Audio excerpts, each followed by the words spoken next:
নমস্কাৰ মেজ মেলো মজিয়ালে আপোনাক জনাইছো আন্তৰিক আদৰণি প্ৰিয় দৰ্শক যোৱা বেছ কিছুদিন ধৰি অসম গণ পৰিষদ দলৰ ভিতৰত কৰ্মীসকলৰ মাজত ক্ষোভৰ সূত্ৰপাত ঘটিছে অসম গণ পৰিষদ দল 1979 চনৰ পৰা 1985 চনৰ ভিতৰত হোৱা ছবছৰীয়া গণ আন্দোলনৰ ফলত জন্ম হোৱা অসমৰ শক্তিশালী আঞ্চলিক দলৰ নেতাসকলে দাবী কৰে যে এইটো অসমীয়া খিলঞ্জিয়াৰ জাতীয় দল এই দলটো দুটা ম্যাদ ক্ষমতাত আছিল 85 পৰা 90 আকৌ 96 পৰা 2001 এই 10 বছৰ এওঁলোক ক্ষমতাত আছিল ইয়াৰ পিছত ক্ষমতা বিচ্ছিন্ন হোৱাৰ পিছত বিজেপিৰ লগত সমিল মিলেৰে চৰকাৰ গঠন কৰিছে যোৱা দুটা ম্যাদ প্ৰিয় দৰ্শক শেহতীয়াকৈ অসম গণ পৰিষদ দলৰ তৃণমূল পৰ্যায়ৰ কৰ্মীৰ মাজত ক্ষোভ মুকলিকৈ প্ৰকাশ পাইছে এই ক্ষোভৰ কাৰণবোৰ কি আন একো নহয় নিৰ্বাচন চমুচাপি আহিছে অহা মাৰ্চ এপ্ৰিলত হয়তো নিৰ্বাচন হ'ব 26ৰ আৰু প্ৰত্যেকটো সমষ্টিতে একোজন নেতাই তেওঁলোকে দাবী কৰিছে যে আমাৰ সমষ্টি আমাক ঘূৰাই লাগে এই সমষ্টিত গণ পৰিষদৰ শক্তিশালী ভিত্তি আছে গণ পৰিষদে প্ৰতিনিধি পঠাইছে কিন্তু বিজেপিৰ লগত হোৱা এলায়েন্সৰ পিছত আমি সমষ্টিবোৰ বিজেপিৰ হাতত তুলি দিছো গতিকে আমাক সমষ্টি ঘূৰাই লাগিব সেইটো হৈছে মোৰ অবজাৰভেশন মোৰ ধাৰণা বা মোৰ পৰ্যবেক্ষণ এইখিনি কথা গণ পৰিষদৰ ভিতৰ চৰা আৰু গণ পৰিষদৰ বৰ্হি ৰাজনীতিৰ বিষয়ে আলোচনা কৰিবলৈ ষ্টুডিঅ'ৰ মজিয়ালৈ আমি নিমন্ত্ৰণ কৰিছো দলটোৰ অন্যতম জ্যেষ্ঠ নেতা প্ৰাক্তন মন্ত্ৰী বৰ্তমান পশ্চিম গুৱাহাটী সমষ্টিৰ বিধায়ক ৰমেন্দ্ৰ নাৰায়ণ কলিতা ডাঙৰীয়া ৰমেন্দ্ৰ নাৰায়ণ কলিতা ডাঙৰীয়া নমস্কাৰ আপুনি আমাক ব্যস্ততাৰ মাজতো সময় দিয়াৰ বাবে কলিতা ডাঙৰীয়া শেহতীয়াকৈ গণ পৰিষদৰ তৃণমূল পৰ্যায়ৰ কৰ্মীৰ ক্ষোভ অসমৰ প্ৰান্তে প্ৰান্তে দেখা গৈছে ঢকুৱাখানাত আৰম্ভ হ'ল তাৰ পিছতে মাজুলী বিহপুৰীয়া গহপুৰ ধেমাজি সেয়া হ'ল উজনিৰ উত্তৰ অসম আৰু এইফালে নলবাৰী ছয়গাঁও ধুবুৰী এই তিনিটাত নামনি অসমত হৈছে ছয়গাঁৱত সিদিনাখন এখন সভাত ডক্টৰ কমলা কলিতা আৰু সত্যব্ৰত কলিতাৰ উপস্থিতিতে নেতৃবৃন্দৰ সপক্ষে ধ্বনি দিয়াৰ বাবে এজন নেতাক আপোনালোকৰ স্থানীয় নেতাক তেওঁক নিগৃহীত কৰা হ'ল ক্ষোভৰ পৰ্যায় এনেকুৱা পাইছেগৈ এই ক্ষোভৰ কাৰণবোৰ আপুনি কি বুলি ভাবে আপুনি আগতেই কৈছে যে অসম গণ পৰিষদ দলৰ এটা ইতিহাস আছে 6 বছৰীয়া এক ঐতিহাসিক গণ আন্দোলনৰ পটভূমিত আমাৰ গণ পৰিষদ দলটো 1985 চনত জন্ম হৈছিল গোলাঘাটত আৰু 1985 চনৰ পৰা আমাৰ 90 চনলৈকে এই 5টা বছৰ আৰু 96 চনৰ পৰা 2001 চনলৈকে আমি এই 10টা বছৰ অসমৰ ৰাইজে আমাক ক্ষমতাত অধিষ্ঠিত কৰিছিল যিকোনো কাৰণতেই নহওক কিয় আমি বিভিন্ন ঘাত প্ৰতিঘাতৰ মাজেৰে উত্থান পতনৰ মাজেৰে আমি প্ৰায় 4টা দশক আমি অসমৰ ৰাইজৰ মৰম স্নেহ আৰু লগতে আমাৰ শুভাকাংক্ষী বা দলীয় কৰ্মীসকলৰ অশেষ প্ৰচেষ্টাত বা তেওঁলোকৰ যি মৰম স্নেহ আমি অতিবাহিত কৰিবৰ কাৰণে সক্ষম হৈছোঁ আৰু আপুনি জানে যে 2001 চনত আমাৰ বিজেপিৰ লগত মিত্ৰতা হৈছিল আমাৰ যে 2016 চনতে মিত্ৰতা হৈছে এইটো নহয় 2001 চনত মহন্ত যেতিয়া সেই সময়ত সভাপতি আছিল তেতিয়াও আমাৰ বিজেপিৰ লগত আমাৰ এলায়েন্স হৈছিল আৰু তাৰ পৰৱৰ্তী সময়তো 2016 চনত আমাৰ বিজেপিৰ লগত আমাৰ এলায়েন্স হৈছে আমি মিত্ৰতা স্থাপন কৰিছোঁ আৰু মিত্ৰতা স্থাপন কৰোঁতে আমি এটা কথা লক্ষ্য কৰিছোঁ যে 2016 চনত আমি যি ধৰণে মিত্ৰতা কৰিছিলোঁ এটা বুজাবুজিৰ মাধ্যমত এটা সন্মানজনক অৱস্থাত আমি তেনেধৰণে বুজাবুজি হৈছিল আৰু ঠিক তেনেকৈ 2021 চনতো আমাৰ বিজেপিৰ নেতৃত্বৰ লগত বুজাবুজি হৈছে আৰু বুজাবুজি হোৱাৰ পিছত দেখা গৈছে যে বৰ্তমান আমাৰ কিছুমান সমষ্টিত আমাৰ কৰ্মীৰ কিছু অসন্তুষ্ট আছে, কিছু ক্ষোভ আছে। আৰু এটা কথা ঠিক যে আমি ৰাজনীতি কৰিছোঁ, ৰাজনীতিত প্ৰত্যেকজনেই ক্ষমতা বিচাৰে, প্ৰত্যেক ক্ষমতা বিচাৰিবই, কাৰণ তেওঁলোকে তেওঁলোকৰ সমষ্টিটোত তেওঁলোকে কাম কৰি থাকে আৰু কৰ্মীসকলেও যাৰ নেতৃত্বত সেই সমষ্টিটো চলি থাকে বা নেতৃত্বত সেই কামবিলাক চলি আছে তেওঁক বিচাৰে। গতিকে সেইটো এটা স্বাভাৱিক কথা। গতিকে আমাৰ এতিয়া যিটো অসন্তুষ্টি হৈছে, অসন্তুষ্টি বিভিন্ন কাৰণত হৈছে। মই দেখিছোঁ যে আমাৰ চৰকাৰে যিখিনি আঁচনি লৈছিল সেই আঁচনিবিলাকৰ ক্ষেত্ৰতো বহু সমষ্টিত যিসকল বিজেপি বিধায়ক আছে সেইসকলে যি ধৰণে অগপৰ লগত যিহেতু মিত্ৰতাত আছোঁ, যেনেধৰণে আমাৰ অসম গণ পৰিষদ দলৰ কৰ্মীসকলক যিধৰণে আস্থাত লৈ কাম কৰিব লাগিছিল বহু সমষ্টিত তেনেকৈ কৰা নাই। কিন্তু এটা কথা মই ক'বই লাগিব যে মাননীয় মুখ্যমন্ত্ৰীয়ে আমাৰ যেতিয়া বিধায়িনী দলৰ যুটীয়া সভা হয় সেই যুটীয়া সভাত মাননীয় মুখ্যমন্ত্ৰীয়ে প্ৰত্যেকজন বিধায়ককে আমাৰ UPPLৰে হওক, AGPৰে হওক, বিজেপিৰে হওক, সকলো বিধায়কক এটাই নিৰ্দেশ দিয়ে যে যিকেইটা দলৰ লগত আমাৰ মিত্ৰতা আছে সেই দলৰ মিত্ৰতা থকা দলসমূহক যাতে সমানে মৰম কৰা যায়, সমানে যাতে আঁচনিৰ যিখিনি সুবিধা সেই সুবিধাখিনি যাতে দিয়া হয়। কিন্তু বহু ক্ষেত্ৰত হয়তো বিধায়কসকলে নিজৰ সমষ্টি ধৰি ৰখাৰ স্বাৰ্থত হয়তো তেনেধৰণে বহু বিধায়কে তেনেধৰণে মুখ্যমন্ত্ৰীয়ে দিয়া নিৰ্দেশ কেতিয়াবা কোনো বিধায়কে পালন কৰা নাই। মই এইটো শুনিবলৈ পাইছোঁ কলিতা ডাঙৰীয়া, মই মাজতে ইণ্টাৰফেয়াৰ কৰিলোঁ আপোনাক, যে আপোনালোকৰ দলৰ একোজন জিলা সভাপতিয়ে যদি অৰুণোদয় আঁচনিত কাৰোবাৰ নাম ভৰাব লগা হয় তেনেহ'লে বিজেপি দলৰ সেই ৱাৰ্ডটোৰ যিজন মানুহ আছে হিতাধিকাৰী হ'ব সেই ৱাৰ্ডটোৰ ৱাৰ্ড মেম্বাৰজনৰ অনুমোদন ল'ব লাগে। কথাটো সঁচানে? নহয়, এতিয়া সেইটো কিয় হৈছে, মাননীয় মুখ্যমন্ত্ৰীয়ে ডিৰেকশ্যন দিছিল যে বুথ ৱাইজ যে বিজেপিৰো বুথৰ যিটো আঁচনি হ'ব তাত মেম্বাৰ দিব লাগে, AGPৰো দিব লাগে বা বিভিন্ন যিখিনি আমাৰ ধৰক মিত্ৰতাত থকা দল প্ৰত্যেকটো দলৰ পৰা তেনেধৰণে মেম্বাৰ লৈ তেনেধৰণে হিতাধিকাৰীবিলাক নিৰ্বাচিত কৰিব লাগে। মুখ্যমন্ত্ৰীৰ ডিৰেকশ্যনটো ঠিকে আছে, কিন্তু ডিৰেকশ্যনটো মানে তৃণমূল পৰ্যায়ত যি ধৰণে হ'ব লাগিছিল তেনেধৰণে হোৱা নাই। এইটো একচুৱেলি কৰিব লাগিছিল কি যে যিখিনি গাৰ্জিয়ান মিনিষ্টাৰ আমাৰ মাননীয় মুখ্যমন্ত্ৰীয়ে প্ৰত্যেকটো জিলাত একোজন গাৰ্জিয়ান মিনিষ্টাৰ দিয়া হৈছে, অভিভাৱক যিটো মন্ত্ৰী কোৱা যায়। এতিয়া মাননীয় মুখ্যমন্ত্ৰীৰ নিৰ্দেশটো যদি অভিভাৱক যিসকল মন্ত্ৰী আছিল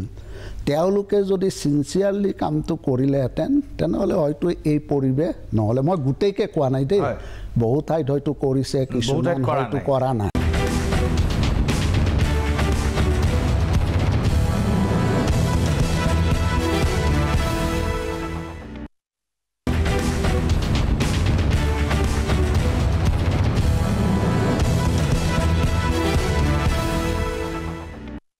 কেইটামান সমষ্টি মই কওঁ, যেনে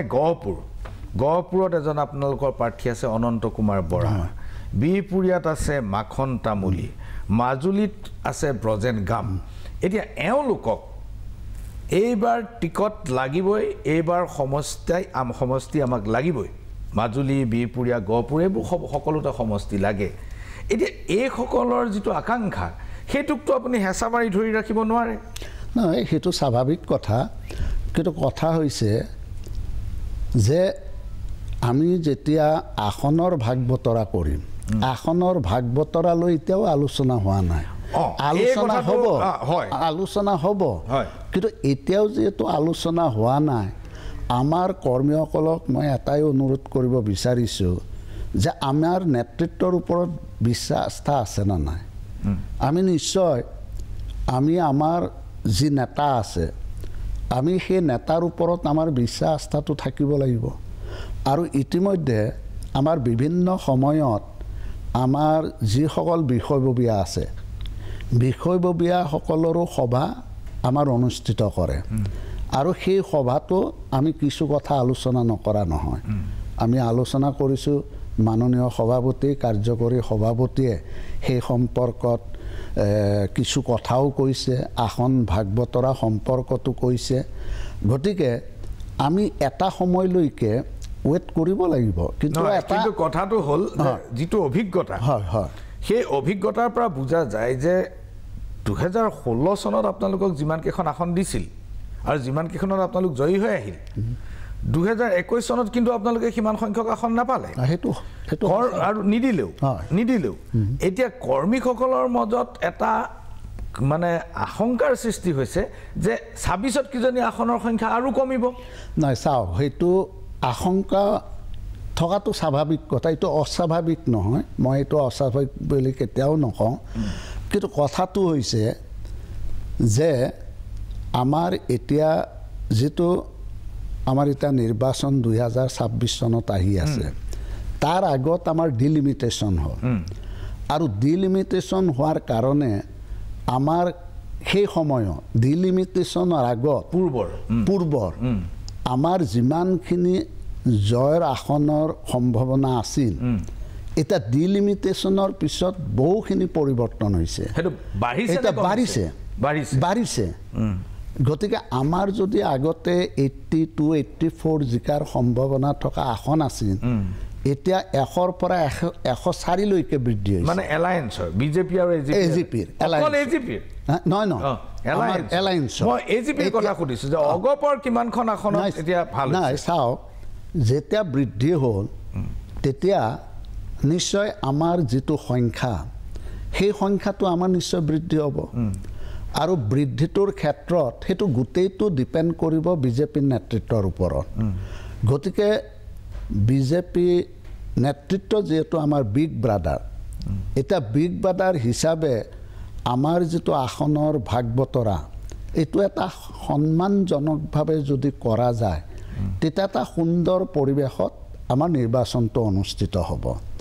আৰু আমি আশা ৰাখিছোঁ আৰু মই এটা লক্ষ্য কৰিছোঁ যে মাননীয় মুখ্যমন্ত্ৰী এইটো মই নিজেও বহুত মানে পৰ্যবেক্ষণ কৰিছোঁ আৰু বিভিন্ন সময়ত মই বিভিন্ন সভাত তেওঁৰ বক্তব্য আমাৰ যেতিয়া বিধায়িনী দলৰ যুটীয়া সভা হয় তেতিয়াও মই লক্ষ্য কৰিছোঁ আৰু বিভিন্ন ক্ষেত্ৰত তেখেতে লগে লগে ডিৰেকশ্যনো দিয়া দেখিছোঁ যে তেখেতে কিন্তু মানে জিলা কমিটিয়ে হওক বা তেওঁলোকৰ ৰাজ্যিক নেতৃত্বতে হওক সদায় কৈ আহিছে যে এজিপিৰ লগত এটা সুসম্পৰ্ক ভাল সম্পৰ্ক ৰক্ষা কৰিছোঁ তেওঁৰ সেই ডিৰেকশ্যনটো আছে সুসম্পৰ্ক ৰাখিবলৈ চেষ্টা কৰিব আৰু সন্মানীয় আপোনালোকৰ দলৰ সভাপতি অতুল বৰা আৰু কেশৱ মহন্তই কালি দিল্লীত যিখিনি কথা কৈছে তেখেতলোকে জেপি নাড্ডাক লগ কৰিছে আৰু কৈছে এলায়েন্স থাকিব বিজেপিৰ লগত এলায়েন্স থাকিব সেইটোত কোনো সন্দেহ নাই কিন্তু কথাটো হ'ল মোৰ বিষয়টো হ'ল আজি এজিপি বিজেপি দলে কি ভাবে আৰু কি ধৰণৰ কাৰ্যপন্থা ল'ব সেইটো বিজেপি দলৰ কথা এতিয়া এজিপিত মই আপোনালোকক কথা কৈছোঁ মই কমলা কলিতা সত্যব্ৰত কলিতাৰ বিদ্ৰোহ কথাটো পিছলৈ আহিম মই এতিয়া আলোচনা কৰিব বিচৰা নাই কিন্তু কিজন নেতাৰ কথা মই ক'লোঁ এইকেইজন নেতা অনন্ত কুমাৰ বৰা মাখন তামুলী আৰু ব্ৰজেন গাম এওঁলোকৰ নাম আমাৰ টেলিভিশ্যনৰ খুব কম সংখ্যক দৰ্শকেহে শুনিছে কোনেও শুনা নাই এই নামকেইটা যে মই পালোঁ বা মই জানিলোঁ তাৰ কাৰণটো কি যে স্থানীয় অগপ নেতৃত্বই বা কৰ্মীসকলে এওঁলোকক প্ৰক্ষেপ কৰিছে যে মাজুলীত ব্ৰজেন গামক দিব লাগিব গহপুৰত অনন্ত বৰাক দিব লাগিব আৰু বিপুৰীয়ান মাখন তামুলীক দিব লাগিব এনেকুৱা এটা ধৰণৰ এটা দাবী উঠিছে এই দাবীটোৰ মূল কাৰণটো মই যিটো বুজি পাইছোঁ সেইটো হ'ল যে এওঁলোকে নিজাববীয়াকৈ এটা দলীয় সংগঠন গঢ়ি তুলিবলৈ সক্ষম হৈছে কলিতা ডাঙৰীয়া মোৰ প্ৰশ্নটো এইখিনিতে এইটো হ'ল ধৰি ল'লোঁ যে আপোনালোকক এইকেইখন আসন এইবাৰো নিদিলে যোৱাবাৰৰ দৰে এইবাৰো নিদিলে তেতিয়া 10 বছৰ অপেক্ষা কৰাৰ পিছত এই নেতাসকলে আপোনালোকৰ প্ৰতি দায়বদ্ধ হৈ থাকিবনে আৰু এওঁলোকৰ ভোটখিনি যদি বিৰোধী পক্ষলৈ ট্ৰান্সফাৰ কৰি দিয়ে তেতিয়াহ'লে বিজেপিৰো বিপদ এজিপিৰো বিপদ আপুনি চাওক এতিয়া বিজেপি নেতৃত্বয়ো নিশ্চয় গোটেই অসমৰ গোটেই সমষ্টিবিলাকৰ এটা নিশ্চয় ছাৰ্ভে কৰিব সাংগঠনিক দিটো কাৰ ক'ত কেনেকুৱা আৰু আমাৰো ইতিমধ্যে অসম গণ পৰিষদ দলৰ পৰাও আমিও ইতিমধ্যে গোটেই অসমৰ গোটেই সমষ্টিবিলাকৰ আমি কিছু সিলেক্ট কৰি লৈছোঁ সেইখিনি আমি ছাৰ্ভে কৰিব দিছোঁ এটা ছাৰ্ভে কৰাৰ পিছত আমি যদি জানো যে মাজুলীটো আমাৰ কাৰণে ভাল আৰু মাজুলীটো আমাৰ সাংগঠনিক দিটো যথেষ্ট শক্তিশালী তেতিয়াহ'লে আমি বিজেপিক সেইটো আমি কনভিন্স কৰাম কাৰণ বিজেপিৰো এটা কথা যে বিজেপিও চাব লাগিব যে নেক্সট তৃতীয়বাৰৰ বাবে চৰকাৰ যদি কৰিব লাগে যদি ক্ষমতাত আহিব লাগে তেতিয়াহ'লে তেওঁলোকেও বহুখিনি এৰা ধৰা কৰিব লাগিব গতিকে এৰা ধৰা কৰিহে আমি যাতে পৰৱৰ্তী সময়ত বিজেপিৰ নেতৃত্বত আমি চৰকাৰখন কৰিব পাৰোঁ তাৰ কাৰণে সাংগঠনিক দিটো এতিয়া যদি দেখোঁ যে মাজুলীত আমাৰ সাংগঠনিক দি ভাল বা আমাৰ গহপুৰত ভাল যিকেইটা আপুনি ইতিমধ্যে উল্লেখ কৰিছে যিকেইটাৰ পৰা দাবী উত্থাপিত হৈছে সেইখিনিত যদি সাংগঠনিক স্থিতি আমাৰ সবল তেতিয়াহ'লে আমাৰ নিশ্চয় নেতৃত্বই সেই কথাখিনি আমাৰ বিজেপিৰ নেতৃত্বক অৱগত কৰিব চিটখিনি লোৱাৰ ক্ষেত্ৰত নিশ্চয় তেখেতসকলে বিজেপিক এই ক্ষেত্ৰত দাবী জনাব সাংগঠনিক দিশটো বা সাংগঠনিক স্থিতি শক্তিশালী বুলি আপুনি প্ৰমাণ কৰাত এতিয়া অলপ দিগদাৰ আছে দিগদাৰ কিহৰ কাৰণে আছে পঞ্চায়ত নিৰ্বাচন হৈ গৈছে পঞ্চায়ত নিৰ্বাচনত এইবাৰ বিজেপিয়ে যিমানখিনি আসন পাইছে জিলা পৰিষদত সেই বিষয়টো হিচাপত আহিব ৱাৰ্ডত এজিপিয়ে জিকিবলৈ চেষ্টা কৰিছে কিন্তু এবাৰ ৱাৰ্ডত চিম্বল নাই গতিকে কোন এজিপি কোন বিজেপি এই লৈ এটা তিক্ততা ইতিমধ্যে চলি আছে আজিও চলিছে এজিপিৰ মেম্বাৰ কিন্তু তেওঁ ইণ্ডিপেণ্ডেণ্টলি জিকি আহিলে আৰু বিজেপিয়ে জোৰকে তেওঁক বিজেপিত যোগদান কৰাই ল'লে কৰাই লোৱাৰ পিছত কি হ'ব যেতিয়া আপোনালোকৰ নেগোচিয়েশ্যন হ'ব বিজেপিৰ লগত তেতিয়া ক'ব যে ZPCত আমাৰ ইমানখিনি আছে ৱাৰ্ডত ইমানখিনি আছে আপুনি এইটো চিট কেনেকৈ এখন এখন কেনেকৈ দাবী কৰে নাই চাওক এতিয়া জিলা পৰিষদ লৈ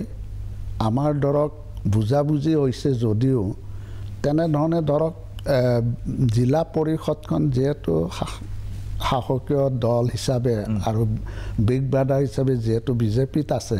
গতিকে আমি তেনেকৈ মানে জিলা পৰিষদখন তেওঁলোকক গঠন কৰাৰ কাৰণে বহুখিনি সুবিধা আমি দিছোঁ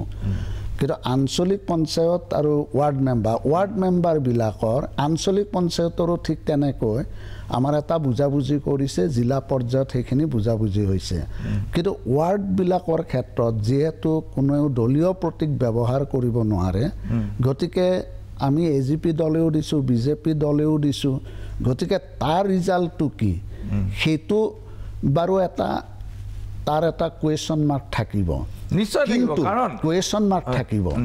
কিন্তু আমি এজ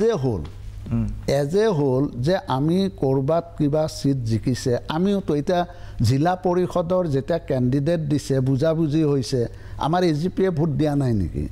এজিপিয়েওতো বিজেপিকে ভোট দিছে কাৰণ বিজেপিৰ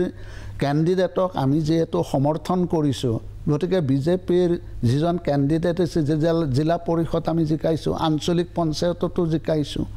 গতিকে তেনেধৰণে গোটেই এটা আমাৰ ফৰ্মুলা এটা উলিয়াব লাগিব আৰু নেতৃত্বই সেই কথাটো চিন্তা কৰি এটা ফৰ্মুলা উলিয়াই ক'ত কেনেকৈ কি ধৰণে আমি আমাৰ কেণ্ডিডেট দিব পাৰোঁ সেই ক্ষেত্ৰততো আমি এটা নিশ্চয় চিন্তা চৰ্চা কৰি আমি ষ্ট্ৰেটেজি লৈ আমি আগবাঢ়ি যাব নাই যিবোৰ জেগাত ক্ষোভৰ উদ্গীৰণ হৈছে সেই জেগাবিলাকত তেওঁলোকে কিবা মেছেজ পাই গৈছে নেকি যে আমি চিট নাপাব পাৰোঁ এইটো তেওঁলোকে কৰিছে হয়তো তেওঁলোকে ভাবিছে হয়তো চিটিং MLA আমি নাপাব পাৰোঁ এই অভিজ্ঞতাটো তেওঁলোকৰ বেয়া কাৰণ সত্যব্ৰত কলিতা চিটিং MLA আছিলে তেওঁৰ পৰা আসনখন কাঢ়ি অনা হ'ল বিশ্বনাথত প্ৰবীণ হাজৰিকা চিটিং MLA আছিলে তেওঁৰ পৰা আসনখন কাঢ়ি অনা হ'ল এনেকৈ বহুত মানুহৰ আসন কাঢ়ি আনি বিজেপিক হাতত তুলি দিয়া হ'ল 10 বছৰ তেওঁলোক অপেক্ষা কৰিলে এতিয়া তেওঁলোকে আসনখন পুনৰ ঘূৰাই বিচৰাত আপত্তি কি নহয় এটা কথা এতিয়া বিজেপিৰোতো আমি লৈছিলোঁ বিজেপিৰো আমি লোৱা নাছিলোঁ জানো যেতিয়া যাদৱ ডেকা কমলপুৰত আছিল তেতিয়া কমলপুৰৰতো আমি সত্যব্ৰতক দিছোঁ গতিকে তেনেকুৱা উদাহৰণ আছে আমি বিজেপিৰো পৰা তেনেকৈ বিজেপিৰ চিটিং MLA থকা চিটো আমি লৈছোঁ কিন্তু কথা হৈছে এতিয়া CMও এটা কথা কৈ আছে যে কিছু MLA এইবাৰ মানে সিট পোৱাৰ সম্ভাৱনা নাই সেইটো বিজেপি পাৰ্টি AGP নহয় চিয়'ৰ বিজেপি পাৰ্টি এতিয়া বিজেপি পাৰ্টিৰ যদি কোনোবা বিজেপিৰ MLA চিট পোৱাৰ সম্ভাৱনা নাই তেনেকুৱা চিট হয়তো CMে চিন্তা কৰি থ'ব পাৰে আমিতো আজি ক'ব নোৱাৰোঁ আপোনাৰ চিটখিনি আপুনি CMলৈ কিয় এৰিছে আপুনি নিজে দাবী কৰিব পাৰে আমিতো দিমেই আমি ডিমাণ্ড দিমেই কিন্তু যেতিয়া আলোচনা হ'ব আলোচনাটো আমিতো এটা যুক্তি সহকাৰে কথাখিনি ক'ব লাগিব যুক্তিটো থাকিব লাগিব আমাৰ সাংগঠনিক দি আমি ক'ত কেনেকুৱা আছে সেইখিনি আমি এষ্টাব্লিছ কৰিব লাগিব গতিকে সেইখিনিৰ কাৰণে আমি ইতিমধ্যে প্ৰিপেয়াৰ কৰি আছোঁ গতিকে সেইখিনি যেতিয়া সময়ত আলোচনা হ'ব এতিয়া আমাৰ যিসকল এক্সিষ্টিং বিজেপিৰ MLA আছে গতিকে তাত যে আমি আসন নাপাম সেইটো ভাবিব নালাগে এতিয়াতে বহুত ধন্যবাদ এখিতে লৈছোঁ ক্ষণিক সময়ৰ বাণিজ্যিক বিৰতি AGP বিজেপিৰ সংঘাত আমি পুনৰ আলোচনা কৰিম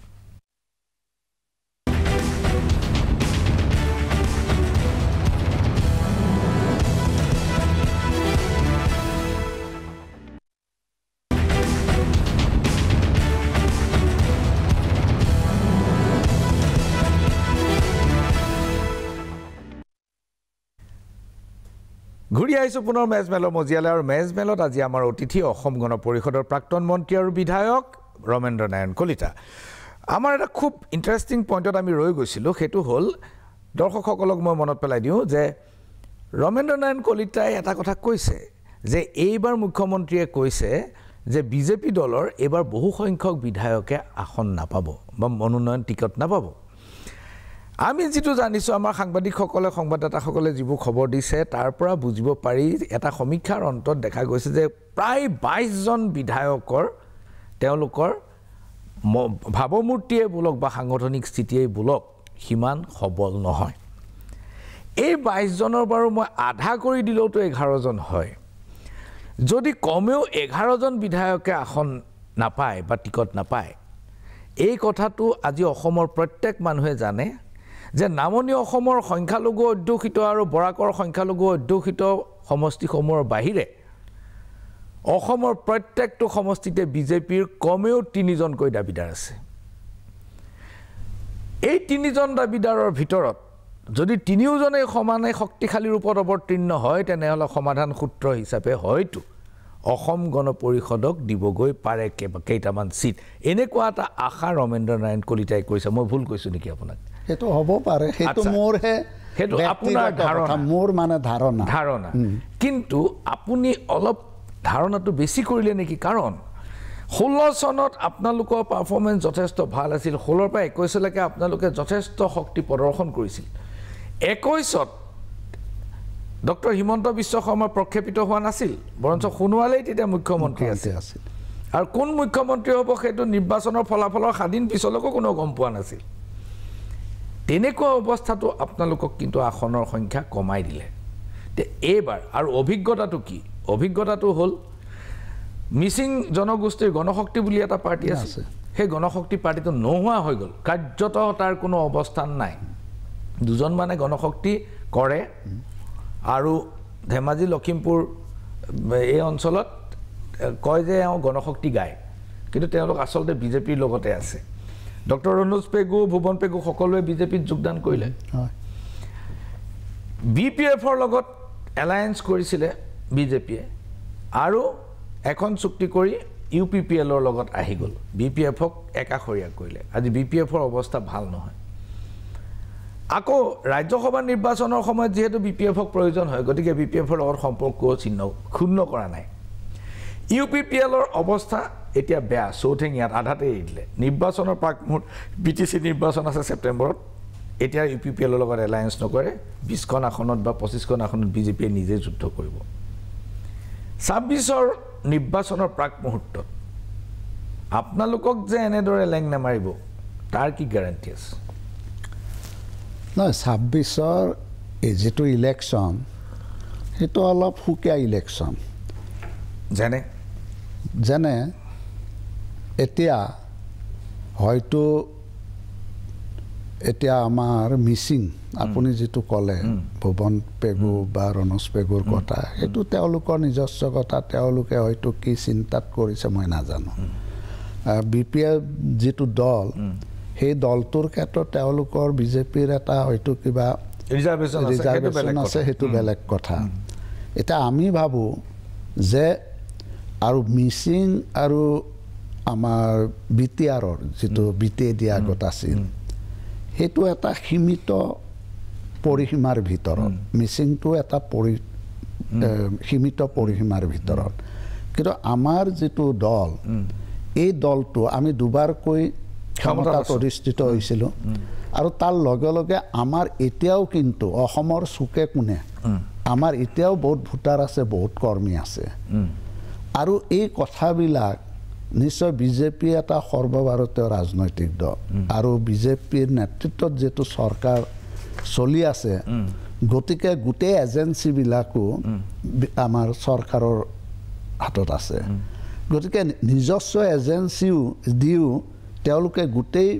অসমৰ পৰিবেশটো নিশ্চয় তেওঁলোকে এটা অধ্যয়ন কৰিব কাৰণ তৃতীয়বাৰৰ বাবে তেওঁলোকে আজি ক্ষমতাত অধিষ্ঠিত হ'ব কিন্তু ৰমনাৰায়ণ কলিতা ডাঙৰীয়া আপোনাৰ এজিপিৰ ভোটাৰ সমৰ্থক বা শুভাকাংক্ষী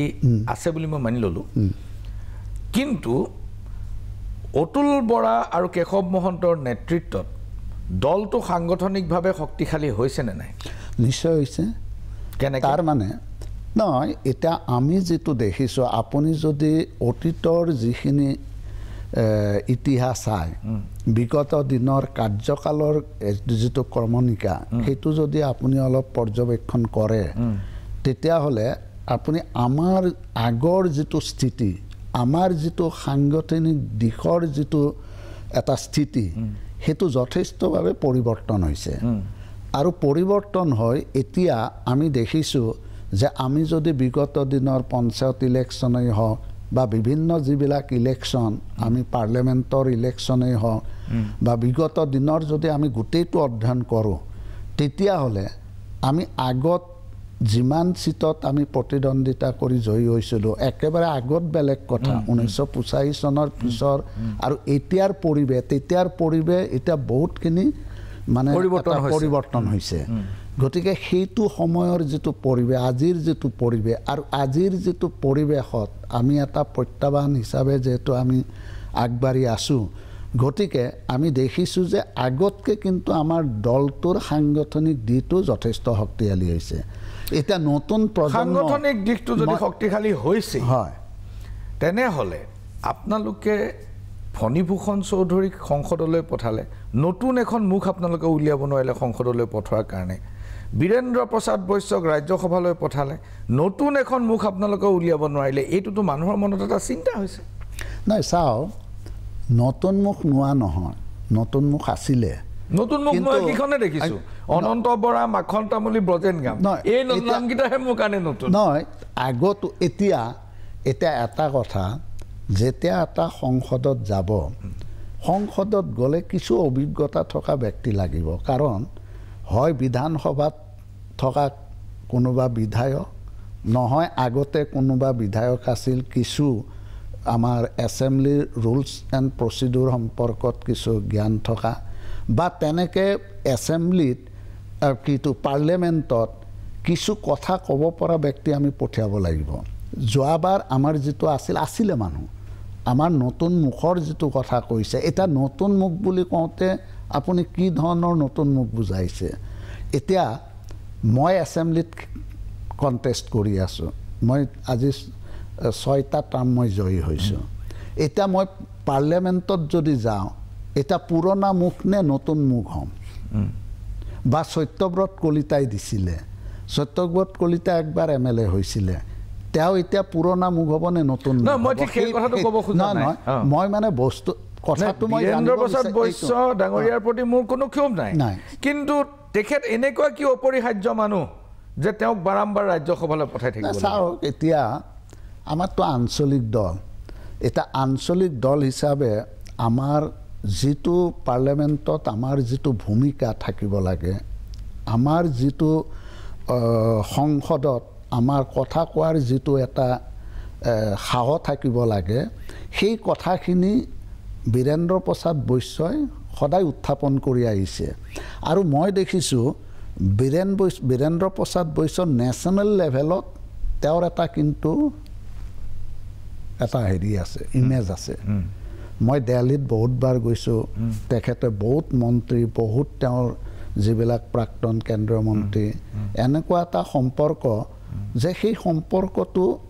যাতে আমি বৰ্তমানেও কিছু অটুট ৰাখিব পাৰোঁ সেইকাৰণে এতিয়া আমি নতুন মুখৰ এতিয়া সংসদ ফণীভূষণ চৌধুৰীক পঠোৱা হৈছে এতিয়া ফণীভূষণ চৌধুৰীয়ে কিছু জনাৰ পিছত কিছু অভিজ্ঞতা অৰ্জন কৰাৰ পিছত আমাৰ নেক্সট পৰৱৰ্তী সময়ত আমি নতুন মুখৰ ফণীভূষণ চৌধুৰী যেতিয়া সংসদলৈ গ'ল তেখেতৰ পৰিবাৰ এতিয়া বিধায়ক হ'ল এতিয়া আমি শুনিবলৈ পাইছোঁ যে অহাবাৰ বঙাইগাঁও আসনখন বিজেপিয়ে বিচাৰিব বিজেপিয়ে যদি বঙাইগাঁও আসনখন বিচাৰে তেনেহ'লে আপোনালোকে দিব নিদিয়ে চাওক সেই চিটটোতো আমাৰেই চিট সেই চিটটো আজি কিমান আজি 8টা টাৰ্ম 85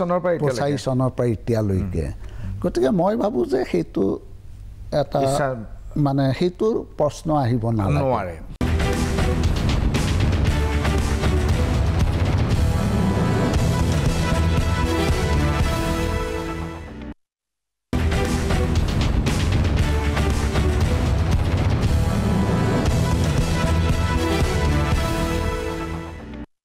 মই আহিব খুজিছোঁ সত্যব্ৰত কলিতা আৰু কমলা কলিতাৰ প্ৰসংগলৈ যোৱা কেইদিনমানৰ আগতে 6 গাঁৱত এখন সভা হ'ল আৰু 6 গাঁৱত যিখন সভা হৈছে তাত প্ৰায় 400 প্ৰতিনিধিয়ে যোগদান কৰিছিল আৰু প্ৰায় 6টা সমষ্টি সেই গোটেই সভাখনৰ লগত জড়িত হৈ আছে এই 6টা সমষ্টি দীৰ্ঘদিন ধৰি বহুদিন ধৰি পেলাই বিজেপিৰ উত্থানৰ আগলৈকে অগপ আৰু কংগ্ৰেছৰ মাজতে আছিলে এতিয়া কমলা কলিতা আৰু সত্যব্ৰত কলিতাৰ মতে যে মাৰ্বল গুটি খেলিবলৈতো ৰাজনীতি কৰা নাই টিকট আমি লাগিব আৰু আমি এমএলএ উঠিব লাগিব সমষ্টি আমাক লাগিব এটা যিটো ঘটনা কৰিছে এইটো দলে কি ধৰণে গ্ৰহণ কৰিছে নাই চাও সকলোৱে দলৰ অনুশাসন আৰু শৃংখলা মানি চলাটো উচিত হয় এতিয়া কমলপুৰ সমষ্টিৰ ধৰক সত্যব্ৰত কলিতা বিধায়ক আছিলে কমলা কলিতা 4টা টাৰ্ম তাৰে বিধায়ক আছিল তেওঁক যোৱা বছৰো দিয়া হৈছিল যোৱা বছৰো তেওঁক টিকেট দিয়া হৈছিল জয়ী হ'ব পৰা নাই যিকোনো কাৰণতেই নহওক কিয় এতিয়া কথা হৈছে যে যিখন মিটিং হৈছে সেই মিটিঙত একচুৱেলি চিটটোৰ সম্পৰ্কত তেনেধৰণে কোনো ধৰণৰ তাত মানে কথা অহা নাই কথাটো আহিছে যে আমি বিজেপিৰ লগত মিত্ৰজোঁটৰ চৰকাৰত আছোঁ বিভিন্ন যিবিলাক চৰকাৰী আঁচনি সেই আঁচনিখিনিৰ পৰা আমি বঞ্চিত হৈছোঁ গতিকে সেই কথাবিলাক উত্থাপন হৈছিল এতিয়া আমাৰ কথাটো হৈছে যে খুব থাকিব অসন্তুষ্টিও থাকিব আজি আমাৰ অগপৰ যেনেকৈ কৰ্মীৰ অসন্তুষ্টি আছে বেলেগ দলৰো তেনেকৈ অসন্তুষ্টি খুব আছেই কিন্তু কথাটো হৈছে যে অসন্তুষ্টি থাকিলে বা তেওঁলোকৰ যদি ক্ষোভ আছে কৰ্মীসকলে ক্ষোভখিনি প্ৰকাশ কৰিবই ক্ষোভ প্ৰকাশ কৰা মানে এইটোই নহয় যে আমি মিত্ৰতা বিচৰা নাই মিত্ৰতাটো আছে মিত্ৰতাটো আমাৰ দলীয় সভাটো আলোচনা হৈছিল গতিকে এতিয়া আমাৰ এটা পলাবাৰী সমষ্টি যেহেতু এতিয়া 6 গাঁৱৰ এটা পাৰ্ট পলাবাৰী আৰু লগতে মোৰো সমষ্টিৰ একাংশ আজি পশ্চিম গুৱাহাটীৰ ডিলিমিটেশ্যনত অন্তৰ্ভুক্ত হৈছে গতিকে এতিয়া আমি যে পলাবাৰী হয় এইটোত বিজেপি এমএলএ আছে এইটো বিজেপিৰ হেৰি কবলতে আছে সেই সমষ্টিটো এটা কথা হৈছে যে সেইটো আলাপ আলোচনাৰ মাধ্যমেৰে আমি সেই কথাটো এটা সমীমাংসা টানিব লাগিব নহয় চাওক এটা সত্যব্ৰত কলিতাৰো এটা কমলপুৰত হয় বিজেপিৰ বিধায়ক আছে তেওঁলোক চাগে আলাপ আলোচনাত ব্যৰ্থ হৈছে আলাপ আলোচনাটো হোৱাই নাই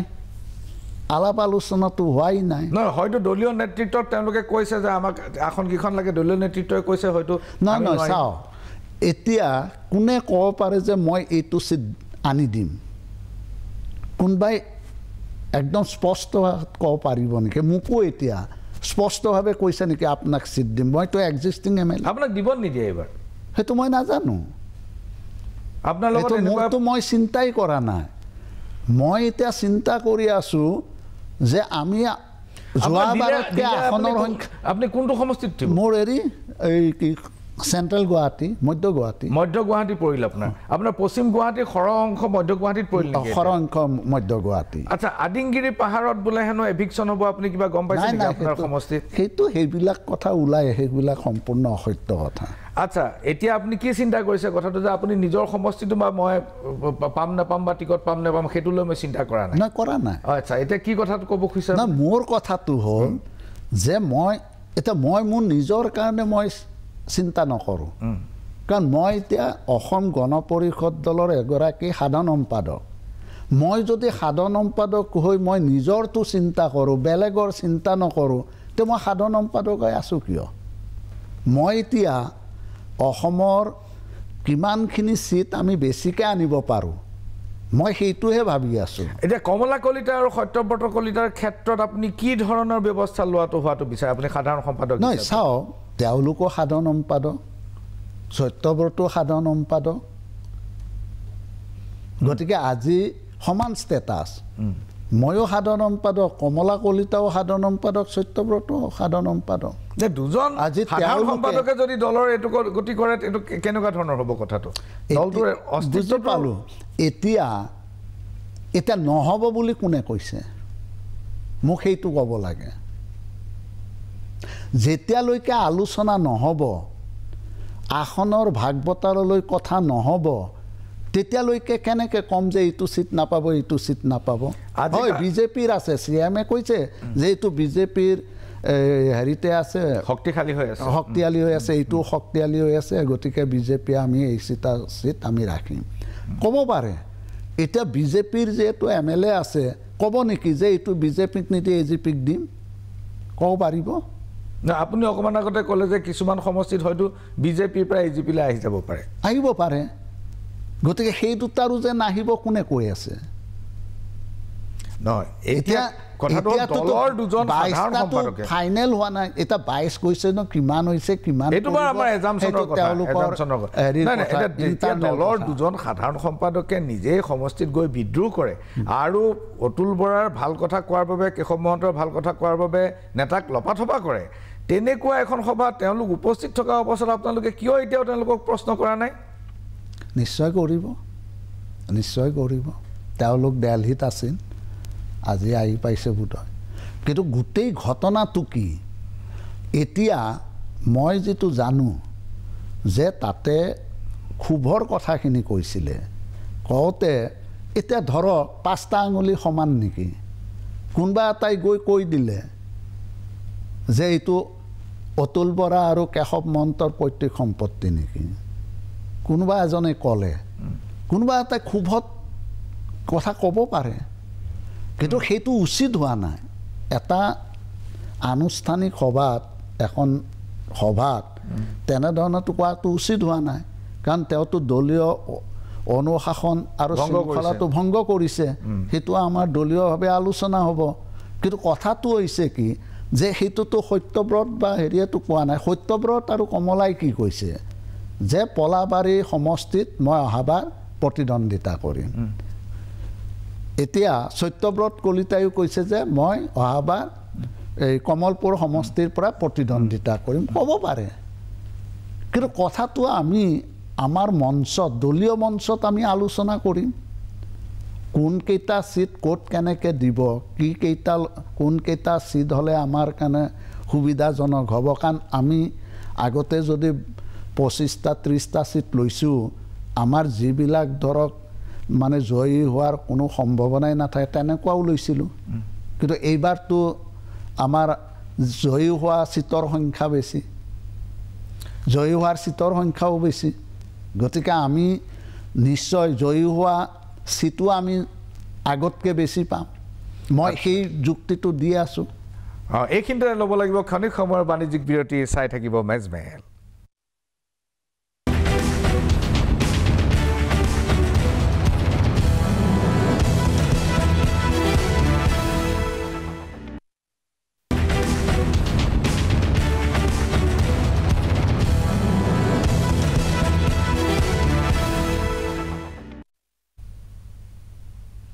পুনৰ ঘূৰি আহিছোঁ মেজমেলৰ মজিয়ালৈ আৰু মেজমেলত আজি উপস্থিত অসম গণ পৰিষদ দলৰ প্ৰাক্তন মন্ত্ৰী আৰু বৰ্তমানৰ বিধায়ক সাধাৰণ সম্পাদক ৰমেন্দ্ৰ নাৰায়ণ কলিতা ডাঙৰীয়া কালি নতুন দিল্লীত অতুল বৰা ডাঙৰীয়াই কৈছে যে দলটো কাৰো পৈতৃক সম্পত্তি নহয় কোনোবাই দল এৰি গ'লেও ক্ষতি নাই মই গ'লেও দল চলি থাকিব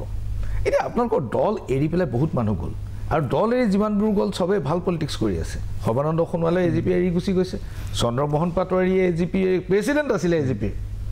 প্ৰেচিডেণ্টজনে দলটো এৰি গুচি গৈছে গতিকে এতিয়া যদি কিছুমান মানুহে এতিয়া এই মুহূৰ্তত দলেৰে দলটোৰ ক্ষতি নহ'বনে সেইটো বাৰু যেতিয়া নেতৃত্বৰ ওপৰত আঙুলি টোৱায় তেতিয়া এইটো এটা মানে ধৰক এটা আমাৰ যিটো দলীয় অনুশাসন বা শৃংখলা সেইটোতো ভংগ কৰা বুজায় গতিকে তেনেধৰণে এটা হয়তো সকিয়নি এটা দিছে আৰু সেইখিনি কথা আলোচনা হ'ব কিন্তু ময়ো ভাবোঁ যে এনেকৈ ধৰক যিসকল দলত আছে আজি দলত বহু বছৰৰ পৰা ধৰক তেওঁ কাম কৰি আছে সেইখিনি মানুহক আমি কেনেকৈ ধৰি ৰাখিব পাৰোঁ সেইটো আমাৰ এটা দায়িত্ব থাকিব কিন্তু আপুনি যেনিবা বাৰ্গেইন কৰিলে আপুনি দৰদাম কৰিলে বিজেপিৰ লগত আৰু আপুনি বিচাৰিলে যে ৩৫ বা ৪০খন আসন আমাক দিব লাগিব এতিয়া বিজেপি এটা শক্তিশালী দল আৰু ই আঞ্চলিক দলবোৰক কেতিয়াও উঠি আহিবলৈ নিদিয়ে ই শিৱসেনাক দুৰ্বল কৰিলে গুৱাহাটীলৈ আনি পেলাই দুভাগ কৰি পেলাই গুৱাহাটী হোটেলত ৰাখি শিৱসেনা দুফাল কৰি পেলালে UPPLক আধাতে ৰাস্তাত এৰিছে গণশক্তিক নোহোৱা কৰিছে BPFক একাষৰীয়া কৰিলে এনেকৈ কামবোৰ কৰি আছে বিহাৰত নীতিশ কুমাৰক এতিয়া চপাই আনিছে নীতিশ কুমাৰক এবাৰ চিফ মিনিষ্টাৰ নাপাতে গতিকে এতিয়া বিজেপি নিজৰ চিফ মিনিষ্টাৰ হ'ব এনে অৱস্থাত ২৬ৰ পূৰ্বে বিজেপিয়ে হয়তো আপোনালোকৰ লগত এলায়েন্স নকৰিব পাৰে তেতিয়াতো আপোনালোক চৌঠিঙিয়াত পৰিব সেইটো হ'ব বুলি মই ভাবা নাই কাৰণ আপোনাৰো এটা নিশ্চয় এটা সাৰ্ভে কৰিছে বা আপুনি গোটেই অসমখনৰ বৰ্তমানৰ যিটো ৰাজনৈতিক পৰিস্থিতি সেইটো নিশ্চয় আপোনাৰো কিছু অধ্যয়ন আছে গতিকে বৰ্তমান সময়ত আঞ্চলিক দলটোক এৰি অসম গণ পৰিষদ দলটোক এৰি বিজেপি দলে নিজাববীয়াকৈ যে ক্ষমতাত অধিষ্ঠিত হ'ব এইটো মোৰ অলপ সন্দেহ আছে কাৰণ এতিয়া বহু ঠাইত কংগ্ৰেছৰ ভোটাৰো আছে এতিয়া যদি আমি কিছুমান এনেকুৱা সমষ্টি আছে য'ত যিটো সমষ্টিত যদি আমি বিজেপি এজিপি পৃথকভাৱে খেলোঁ তেতিয়াহ'লে বিজেপিৰো সমস্যাৰ সৃষ্টি হ'ব এজিপিৰো সমস্যাৰ সৃষ্টি হ'ব ভোট বিভাজিত হ'ব গতিকে মাননীয় মুখ্যমন্ত্ৰীৰ সেই অভিজ্ঞতাটো আছে তেওঁ গোটেই পৰিস্থিতিটো গোটেই পৰিৱেশটো তেওঁ ইতিমধ্যে অধ্যয়ন কৰি লৈছে আৰু মই বিভিন্ন সময়ত দেখিছোঁ মাননীয় মুখ্যমন্ত্ৰীয়ে মানে অসম গণ পৰিষদ দলক কেতিয়াবা যদি কিবা কৰে মই নাজানো কিন্তু নিষেধ কৰাৰ পথত নাই কাৰণ বহুতে ভাবে বহুতে কয় যে যদি কেনেবাকে বিজেপিয়ে হিমন্ত বিশ্ব শৰ্মাক কেতিয়াবা বিট্ৰে কৰে তেনেহ'লে হিমন্ত বিশ্ব শৰ্মাৰ হাতত অগপ এটা বিকল্প আছে আৰু সেই কাৰণে হিমন্ত বিশ্ব শৰ্মাই অসম গণ পৰিষদ দলটো জীয়াই ৰাখিব আপুনি এই নেৰেটিভটো কিমান দূৰ বিশ্বাস কৰে তাই চাও বৰ্তমানৰ মুখ্যমন্ত্ৰী ডাঙৰীয়াই বিগিনিঙৰ পৰাই ৰাষ্ট্ৰীয় দলত আছে গতিকে ৰাষ্ট্ৰীয় দল নাই কিন্তু ৰাজনীতি আৰম্ভ কৰিছে আঞ্চলিকতাবাদী নাই আঞ্চলিকতাবাদী ধাৰাৰেই কৰিছে আৰু এতিয়াও যিখিনি কাম কৰি আছে আপুনি চাব সেইখিনিও আঞ্চলিকতাবাদী এটা ছিষ্টেমেৰে তেওঁ কাম কৰি আছে আহি যদি গোটেইটো আপুনি পৰ্যবেক্ষণ কৰে এতিয়া যিখিনি তেওঁ ভাষণ দিছে অসমীয়া জাতিৰ হৈ যেনেধৰণে ভাষণ দি আছে আপুনি চাব যে জাতীয়তাবাদী চিন্তাধাৰাৰে তেওঁ বক্তব্যবিলাক দি আছে গতিকে হিমন্ত বিশ্ব শৰ্মাৰ অগপ এটা বিকল্প এই কথাটো আপুনি অস্বীকাৰ নকৰে হিমন্ত বিশ্ব শৰ্মাৰ বাবে এটা তেওঁৰ মনৰ কথা মই ক'ব নোৱাৰোঁ তেওঁ হয়তো তেওঁৰ পলিটিকেলি তেওঁ এতিয়া কি চিন্তা কৰে ভৱিষ্যতে কি হেৰি কৰে সেইটো মই নাজানো তেওঁ বিজেপিত আছে বিজেপিটো ষ্ট্ৰং কৰাৰ কাৰণে লাগি আছে আৰু তাৰ লগত অসম গণ পৰিষদ দলো যাতে বিজেপিৰ লগত থাকি অনাগত দিনতো আমাৰ অসমীয়াৰ যিখিনি স্বাৰ্থ জড়িত হৈ আছে সেই সমস্যাখিনি সমাধানৰ ক্ষেত্ৰত তেওঁৰ কিন্তু এটা মন আছে বা তেওঁ বলিষ্ঠ পদক্ষেপ লোৱাৰ কাৰণে তেওঁ এটা চিন্তা চৰ্চালৈ কিন্তু আগবাঢ়ি আছে তৰুণ গগৈ চৰকাৰখনত ডক্টৰ হিমন্ত বিশ্ব শৰ্মা একেবাৰে নিকটভাৱে জড়িত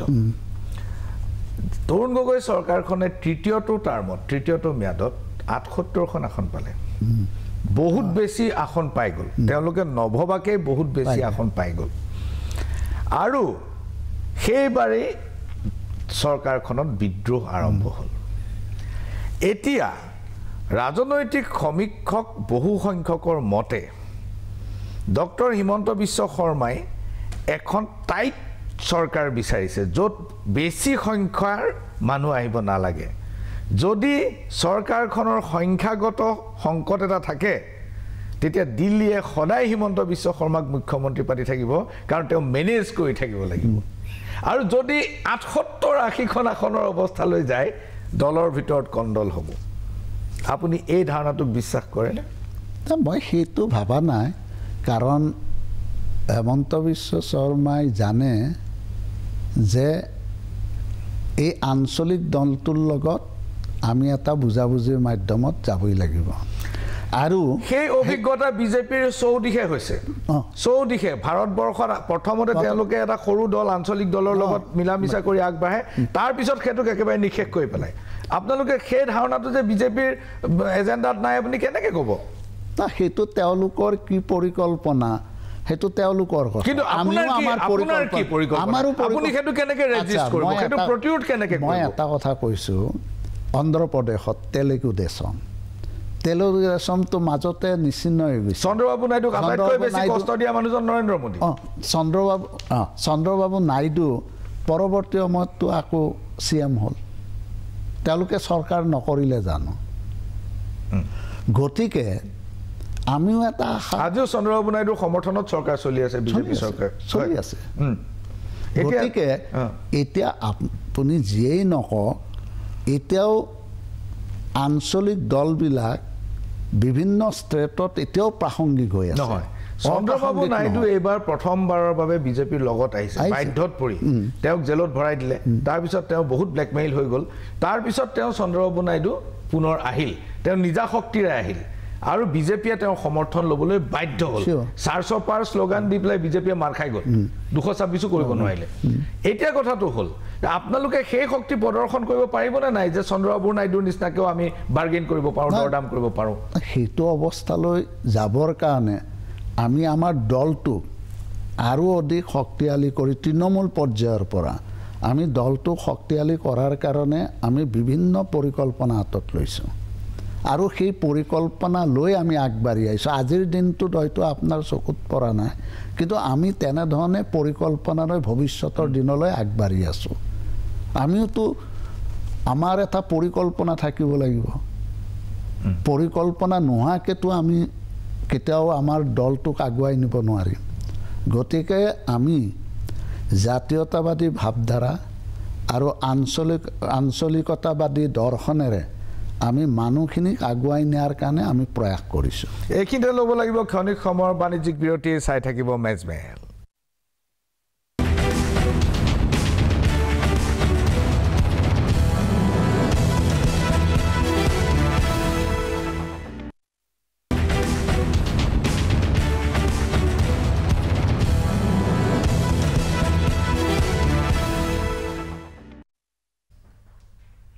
পুনৰ ঘূৰি আহিছোঁ মেজমেলৰ মজিয়ালে আৰু মেজমেলত আজি আমাৰ অতিথি ৰমেন্দ্ৰ নাৰায়ণ কলিতা ডাঙৰীয়া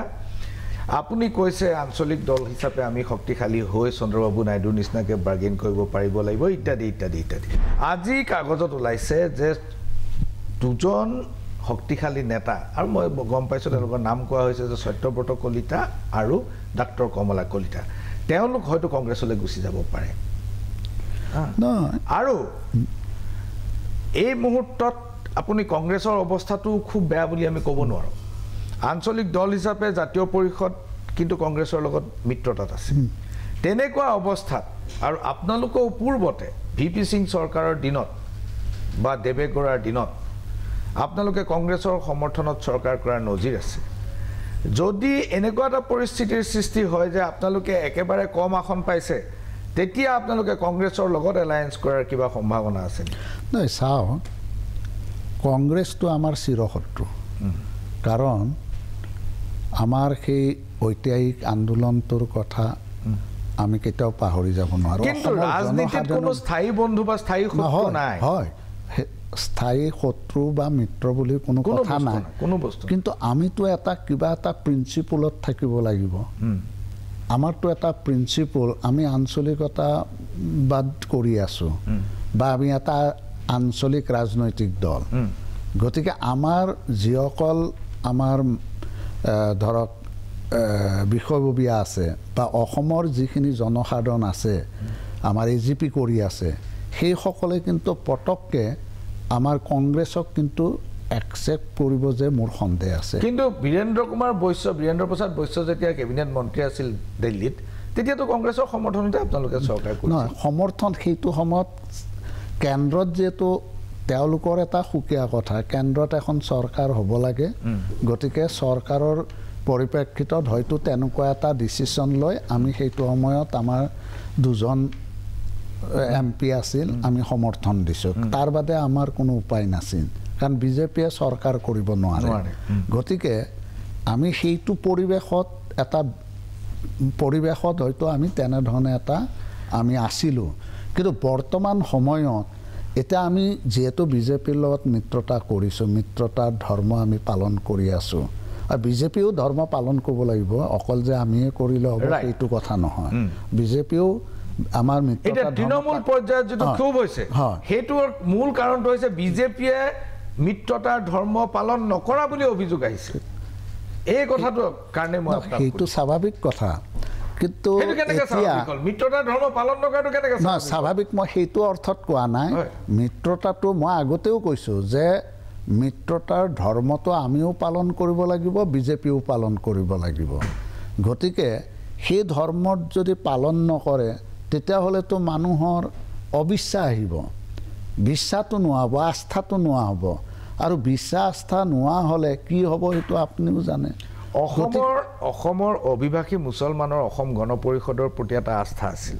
প্ৰফুল্ল মহন্তৰ দ্বিতীয়বাৰৰ যিটো চৰকাৰ সেই চৰকাৰৰ প্ৰতি তেওঁলোকে পূৰ্ণ সমৰ্থন আগবঢ়াইছিল তেওঁলোকে 96 মডেল বুলি এই চৰকাৰটোৰ এটা ধাৰণা দিছিল যে এনেকৈও চৰকাৰ কৰিব পাৰি 96 মডেল আৰু এতিয়া শেহতীয়া যিবিলাক ঘটনা ঘটিছে উচ্ছেদকে ধৰি যিবিলাক ঘটনা ঘটিছে তাত দেখা গৈছে যে এজিপিৰ যি ন্যূনতম সংখ্যালঘুৰ মাজত ভিত্তি আছিল সেইখিনিও নোহোৱা হ'ব এতিয়া চাওক এতিয়া উচ্ছেদটো এটা বেলেগ কথা উচ্ছেদটো ক'ত হৈছে উচ্ছেদ হৈছে যিখিনি আমাৰ ফৰেষ্ট লেণ্ড আৰু যিখিনি সত্ৰৰ মাটি বা যিখিনি ৱেটলেণ্ড সেইখিনিতে এভিকশ্যন হৈছে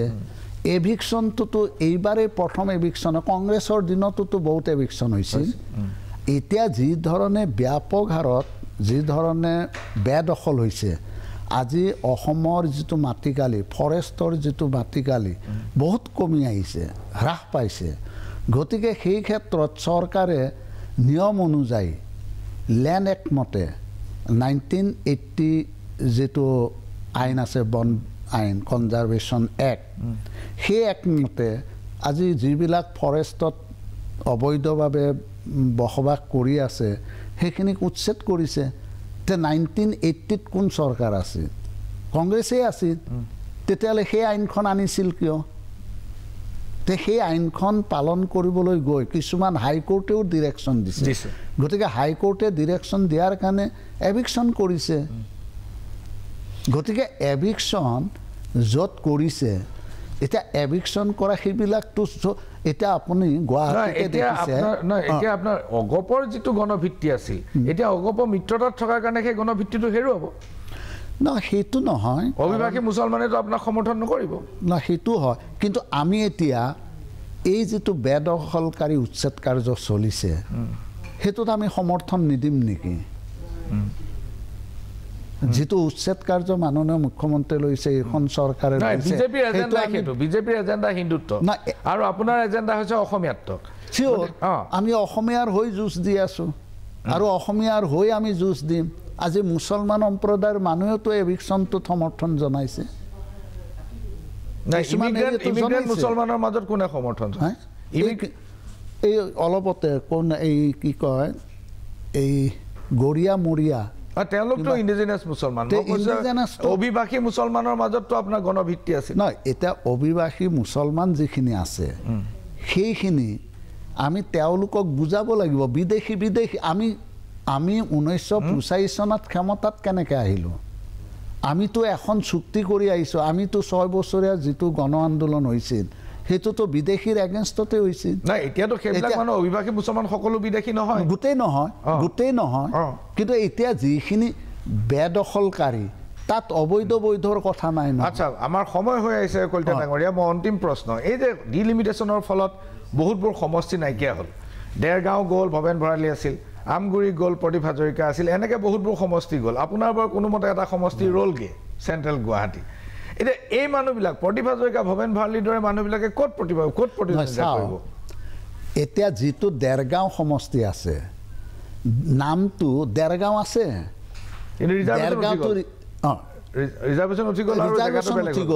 ৰিজাৰ্ভেশ্যন উঠি গ'লেও তাত যে ভৱেন ভৰালীয়ে উঠিব নোৱাৰে কিবা আছে নেকি যে তাতে ভৱেন ভৰালীয়ে নোৱাৰে এইটোতো অপেন আমগুৰি নাইকিয়া হৈ এতিয়া আমগুৰি